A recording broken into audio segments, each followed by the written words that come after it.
In this video, we will talk about project and tracker templates. We will mark projects and trackers as a template, create trackers and projects from these templates, and examine the inheritance option between trackers. In Codebeamer, you can mark projects and trackers as a template and then reuse them later. This way you can cut down on redundant work and jumpstart your future projects.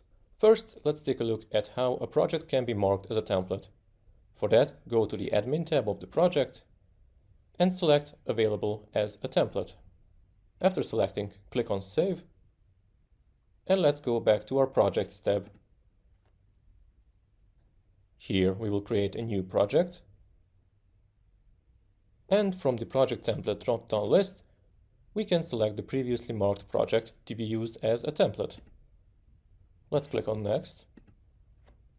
And on this page, we can fine-tune our settings, such as do we want to copy the wiki pages, the documents as well, keeping or discarding the tracker hierarchical structure, if we want to copy over the work items as well, and most importantly, if we want to establish inheritance between the original trackers and the newly created trackers.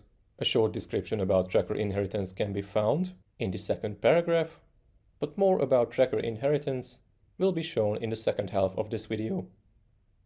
For now, let's disable it. After this, let's click on Next and give it a name and short key. For comparison, let's open the original project on a separate tab. Then let's navigate to Trackers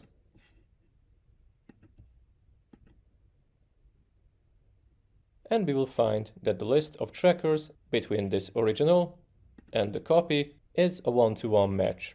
Of course, this will also include all the tracker settings, configurations, workflow settings, statuses, and etc. as well.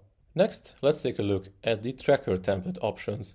For that, let's go to our original project and open one of the trackers. Let's go to the configuration, and in a similar way to projects, let's make it available as a template. Save it. Then go to our new project. Here we will create a brand new tracker. Select the type as requirement. An important note here is that the tracker type obviously has to match the original tracker's type to be able to reuse it as a template. Open the drop-down list. Then let's select the tracker we just marked to be used as a template. Now we will notice that a checkbox is automatically enabled for us, and that is the Inherit Template configuration. By using inheritance, we will establish a parent-child relationship between the original tracker and our newly created tracker. If any changes are made to the field configuration, workflow, and other various settings on the original tracker, it will immediately replicate those changes on our new tracker.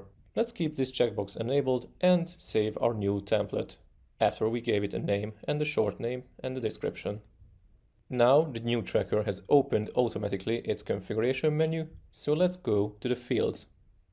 Then let's go back to our original tracker, and within the configuration of the original tracker, let's open the fields here as well.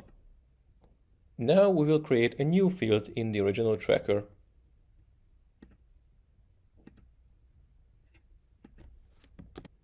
Save it. Go back to our newly created tracker, refresh the page, and if we scroll to the bottom of the list of fields, we will notice that this example inherited field is created here as well. This goes the other way around as well, so if we delete this field in the original tracker, then save it, and go back to our newly created one and refresh the page, the previously created field has been removed from the new tracker as well.